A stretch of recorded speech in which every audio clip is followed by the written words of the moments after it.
And that carries. Thank you. Next is delegation speaking to item 8.1, which is the Housing Sustainability Investment Roadmap. A note to committee that we'll take one vote at the end to receive all of the delegations on this matter. Our first delegate this morning is Karl Andrus from the Hamilton Community Benefits Network. This is in person if Karl is present. Welcome, Karl.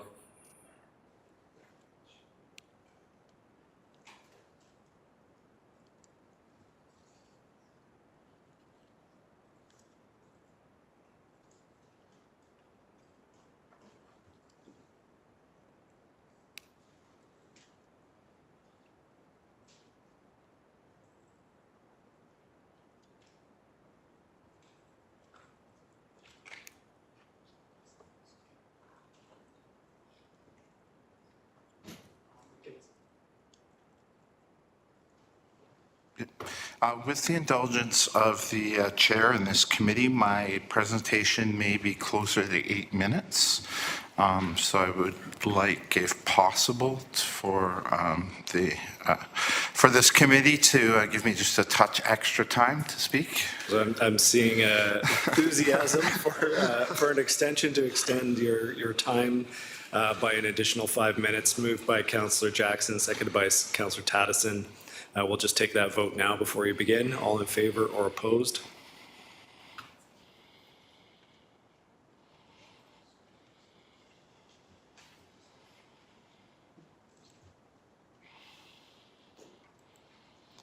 So, committee members, thank you.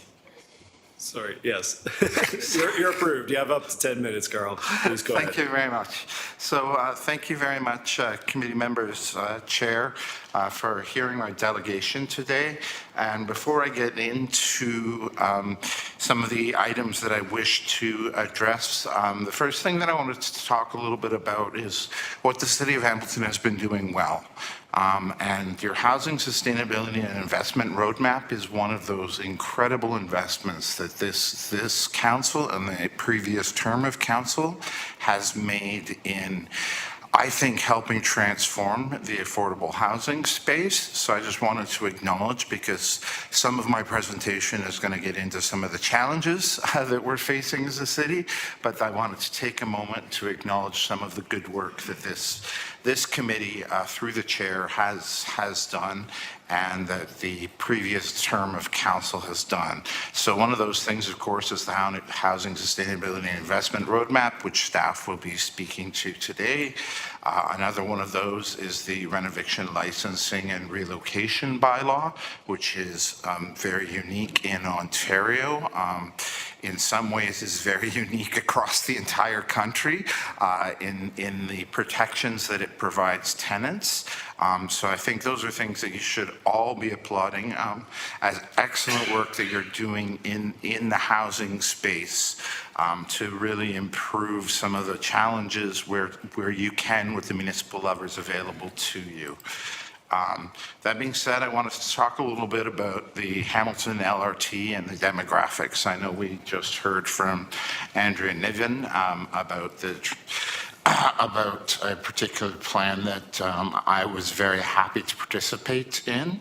But I wanted to talk a little bit about the demographics along the corridor, specifically, as you can see in wards 1 through 5, and in the very disparate amount of low-income people or individuals at the low-income level that exist in these areas, and why it's so important to get investment, especially in the light rail corridor, correct when it comes to housing.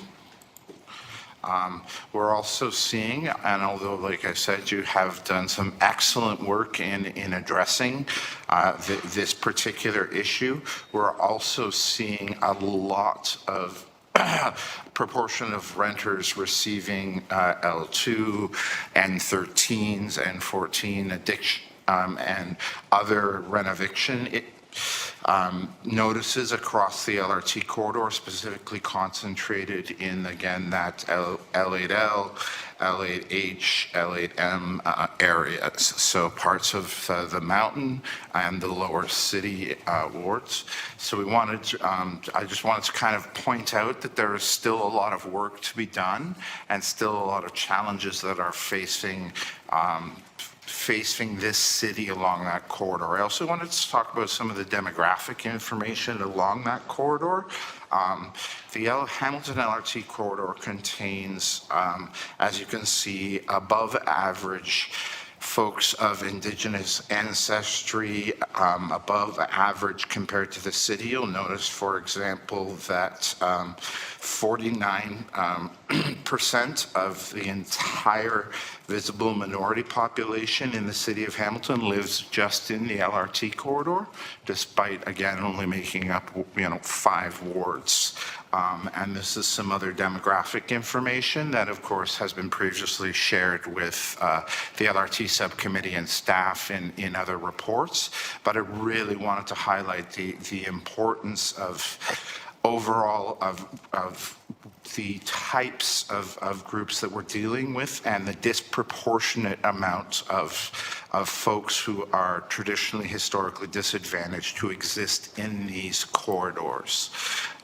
Again, just some more information on some of those demographic informations. 8 in 10 Hamilton residents live in the LRT corridor who identify as South Asian, for example. Low-income Indigenous residents, as I mentioned before. Around 6 in 10 Hamilton residents in the LRT corridor are low-income children. Well, I would call them children. I guess 20 to 24 is no longer a child because I guess I'm not that young anymore myself. But so we have some huge disparities in these corridors in terms of the types of overrepresentation in groups that traditionally need additional assistance. So we're also, as I'm sure you remember from a presentation that this council received a while back, that we have seen the loss of nearly 16,000 units of market affordable housing. So that's affordable housing below $750 a month, and a good concentration of that has been lost again in the LRT corridor area.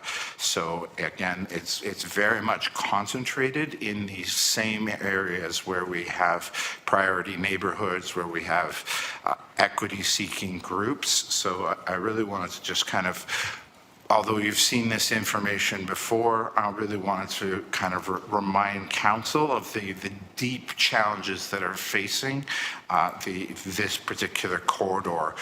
There was an LRT corridor report that was done by Dr. Doucette and some of his students, again investigating the experiences of resident displacement and identifying their stories along the 14-kilometer LRT line.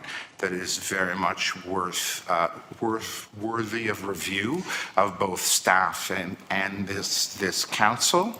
And then just to really point out some of the challenges that we've seen in terms of the way that Metrolinx has been perhaps mistreating tenants along the corridor.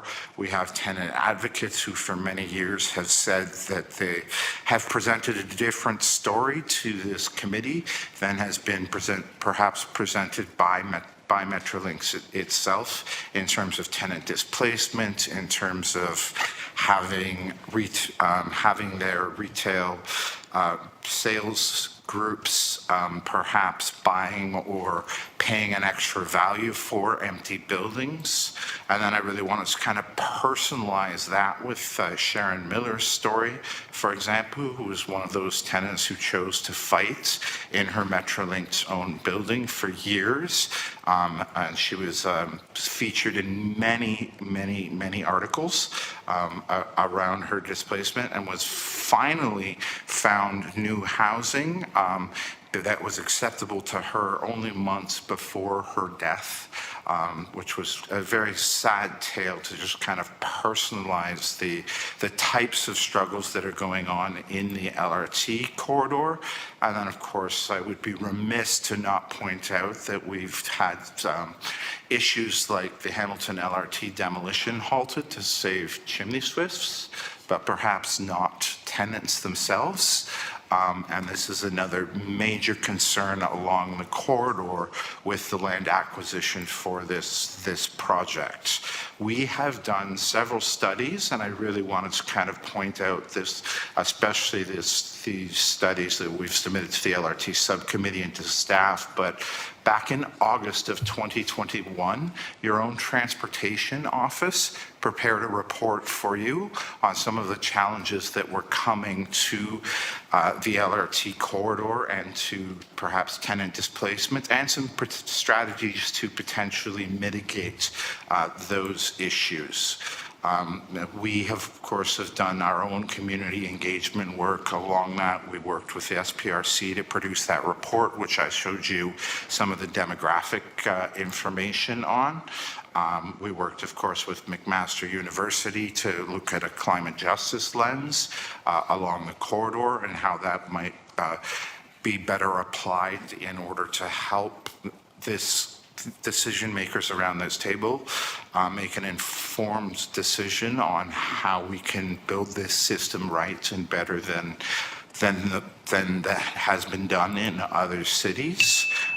This includes the I'm just looking at the time here. This includes a study on equitable transit-oriented development, or ETOD, which is a key principle that is emerging in the construction of these systems. And it's also what I wanted to point out today in our participation in the Hamilton Transit Affordable Housing Lab. And the work that we did. We were a proud participant from very early on in that lab, along with Hamilton is Home, CMHC, a whole pile of other partners, to really put together a concept that might help address some of the challenges that I just outlined in terms of equitable transit-oriented development along the corridor. And here's just kind of a list of some of the partners that we're working with the Transit Affordable Housing Lab that you heard about. And as I see 1 second left, that concludes my presentation. And I'm taking over for Councillor Danko in his absence, and we have questions, and the first questioner is Councillor McMeekin. Yeah, hi, good morning, Karl. How are you doing? Good, thank you, sir. Good. We got plenty of warning about based on some of our visitors from Toronto and elsewhere, around the importance of doing the community benefits side of the LRT, and I know you've been instrumental. I was at, I think, the very first meeting where that was discussed some time ago, actually. And it's good the work you're doing. I'm wondering if you could recall for us, and some horrendous stories along the line. Hopefully, there may be a straw of optimism there somewhere. I seem to recall that when the feds and the province finally got together with their major announcement of, I think, the $3.4 billion, there were a couple of riders in that agreement about a commitment to social housing along the line. Can you recall that for members around the Horseshoe, and what your group's thinking is about that at this point, and how we make sure that commitment? Yeah, absolutely. So there was a firm commitment made by the federal government, as well as in the memorandum of understanding that was signed by the city of Hamilton and the province to commit to affordable housing as well as community benefits from the delivery of the project. To date, there has been no agreement on what that will look like. Now, with the MOU finally issued, we might perhaps start to see some of these details finalized, and might perhaps hear better from staff at the LRT subcommittee or current staff currently on what the state of those negotiations are.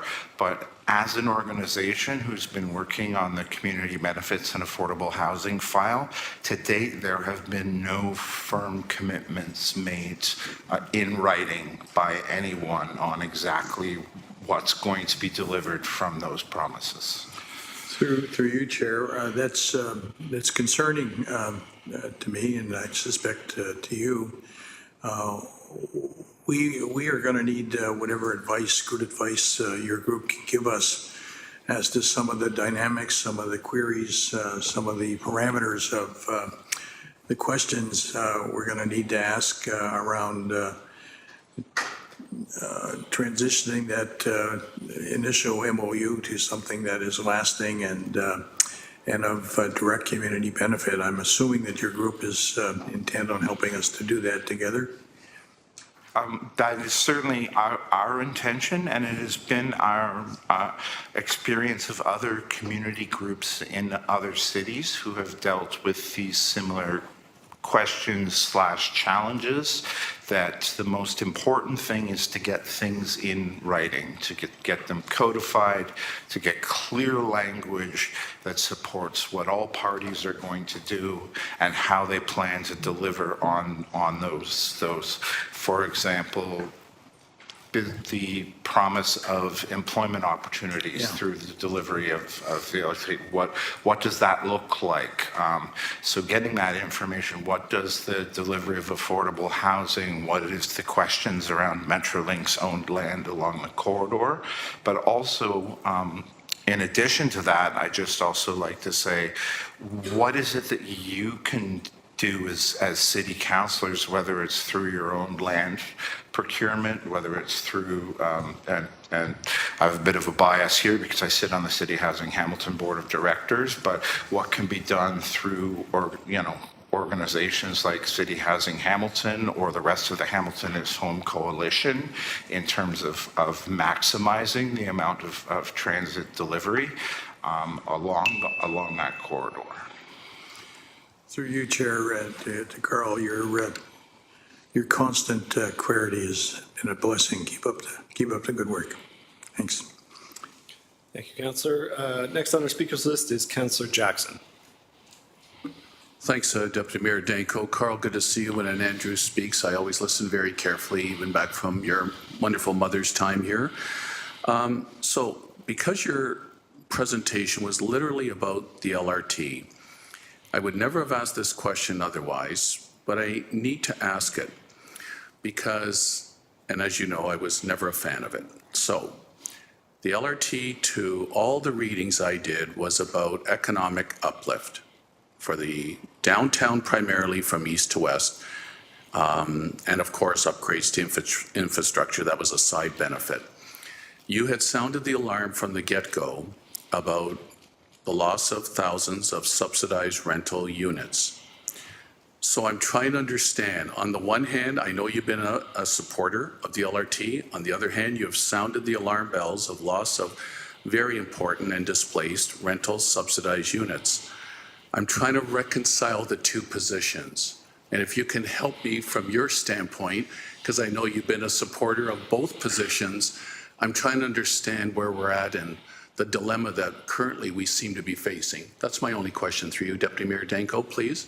Through the chair.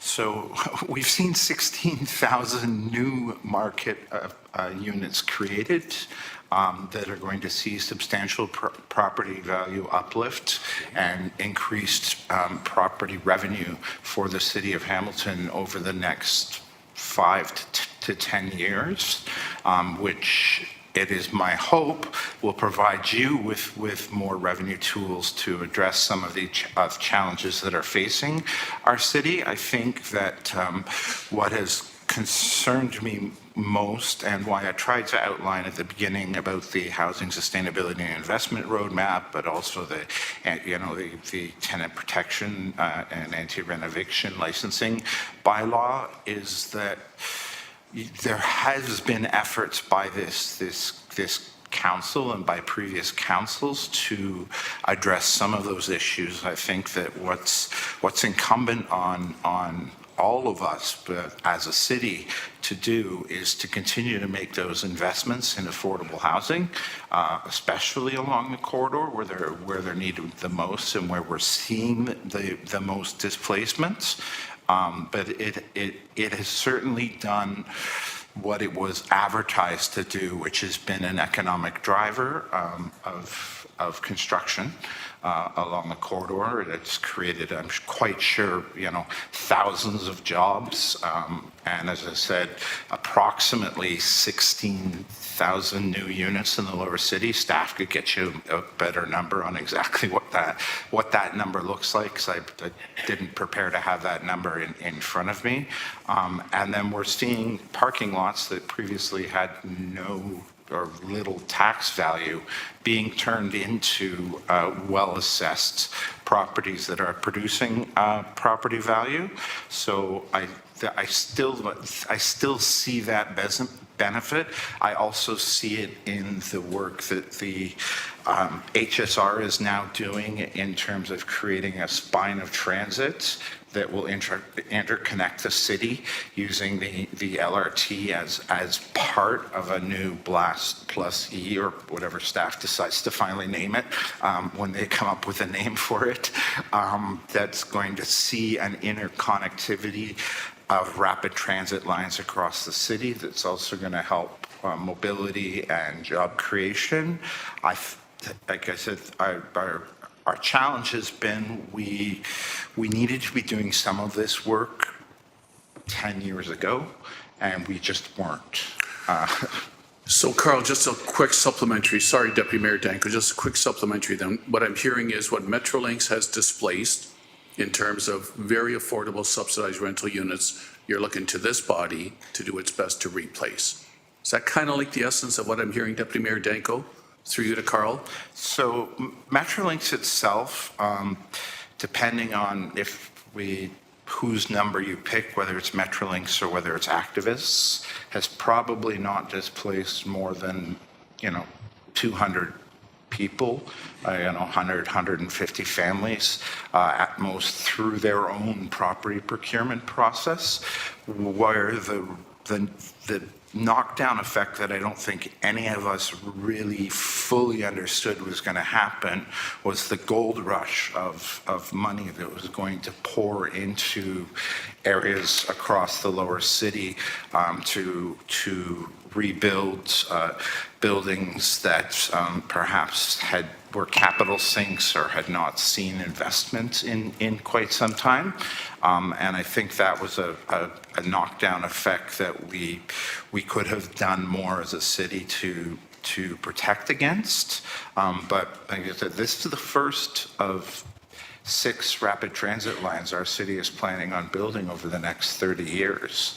So this is our chance to, if nothing else, learn those lessons, start making those investments, start maybe buying that land before the developer does, so that it's owned and available for not-for-profit housing providers. It's not. I give my favorite example is if you look at 2015, it's about $2 million an acre for land in downtown Hamilton. It's now 15, 20 million, depending on who you ask.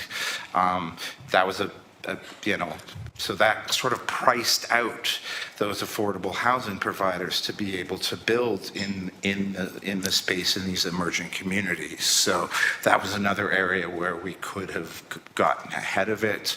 We could be looking at co-creation of affordable housing units with new library and parklands. I mean, we're collecting parkland dedication fees all the time, or new development charge fees from these developments. So there could be an effect where we tie the construction of, whether it be a fire hall or a library, to the construction of an affordable housing unit with units above that within the transit corridors, but like the LRT corridor. Appreciate the sincerity and comprehensiveness of your responses, Karl. Thank you, Deputy Mayor Danko, for your indulgence. Thank you, Councillor. One further speaker, Councillor Maureen Wilson. Thank you, Delegate Andrus. I put myself on the speakers list prior to that very thorough and comprehensive response, which if I may, to ensure that I've heard it correctly, if I could tether where you began and the counsel that you've provided in terms of where you've ended. What I've heard you say is the prospect of Hamilton LRT is good. We need private sector housing markets in order to create some room, since over 80% of our housing is provided by the private sector. But we have known for some time that when you plan for and provide a high-order transit, we look to other jurisdictions, it does have the consequence of enhancing the value of land, which is a good thing for the municipality in that it enhances our coffers so that we can reinvest in community, which right now we're really struggling to do. What you're also saying, though, is, beginning with your original remarks, I thought I heard there has to be intentionality. There is a role for the public agent, in this case the municipality, in different ways, not just that of a financier, but getting ahead in terms of land use, zoning, partnerships, financing strategies to enable and to provide for the capacity of others. So that is the lesson. And then you're telling us to look forward, that in this 30 years, we can also learn moving ahead, whether it be through Councillor Danko's ward, that we know this happens. So let's act strategically with discipline and intentionality. This is not an anti-LRT message. This is a consequent message, and what is the role of the state? Did I hear that correctly through the chair? Absolutely, through the chair. I think you adequately summarized that. The only additional comment that I might make is that unlike a lot of other governments, we have too much of our housing is invested in the private sector, and we do not have a large enough affordable housing sector in this country, and it has caused some of the challenges that are going on. LRT, notwithstanding. So I would clarify my comments a little bit, just to say that we need more public housing, and that 80 or that actually, I think that number might be a little bit higher than 80%. But we need to change those numbers, and a municipality clearly can't do that alone. You're never going to be able to afford to be able to do that on your own. So I'm not suggesting that this body finds $1 billion tomorrow to try and address that particular challenge. But we do need also an intentionality in more construction of public housing and changing that number. Thank you, Councillor. One further speaker, Councillor Clark. Thank you, Chair. Just one question. I've been trying to get answers on this for a while. Are you aware, to Karl, of any initiative from Metrolinx that would indicate that they're going to be supporting the city of Hamilton with assistance for not-for-profit housing? Yeah, through the chair, that's an excellent question. So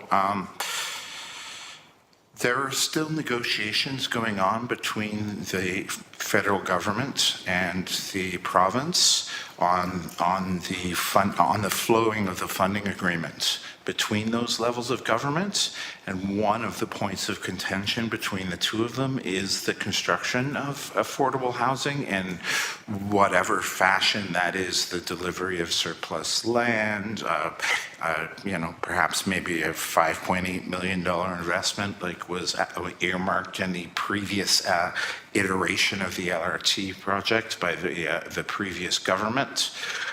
So I am not currently aware, though, of plans, and the few examples that we have where Metrolinx has disposed of land, it has always been for highest and best value. For example, in Mississauga, where they sold some extra land near a GO station for $50 million. So that's my current. And they kept the money. Yes. So that's my current understanding, but there was, like I said, an agreement laid out in your memorandum of understanding with the province to recognize affordable housing. How that shakes out also has a lot to do with, staff negotiations that, I'm probably not going to be privy to because they're going to happen in camera. There could be other opportunities. What other community groups are finding in other areas is that it has taken a lot of grassroots power and a lot of protest to even get Metrolinx to make some of the basic commitments that they had previously done without question. So that's going to be a challenge for us here in the city of Hamilton and how that unfolds. Is it concerning for you that there has been no demonstration with dollars from Metrolinx or properties? I mean, they all seem to make, Chair, when the announcement was made, a big hullabaloo that they're going to bring affordable housing. Even the Fed said affordable housing has to be a part of this. But I'm not seeing any of it yet.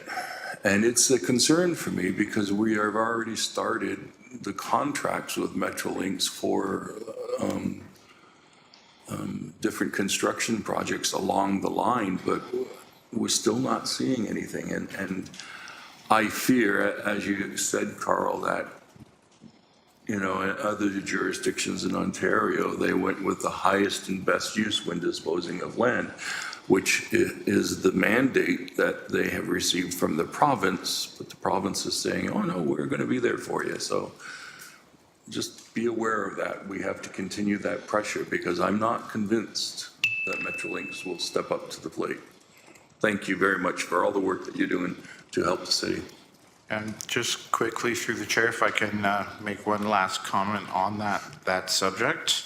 One of the challenges that I am hearing from my peers in the Toronto Community Benefits Network is around community employment benefits. So that Pillar 1 that you all heard about in your presentations, and that they're not embedding language in the contracts that are being sent out to the project codes or bid codes or subcontractors to ensure that those training opportunities are afforded. So I think there's a very real concern around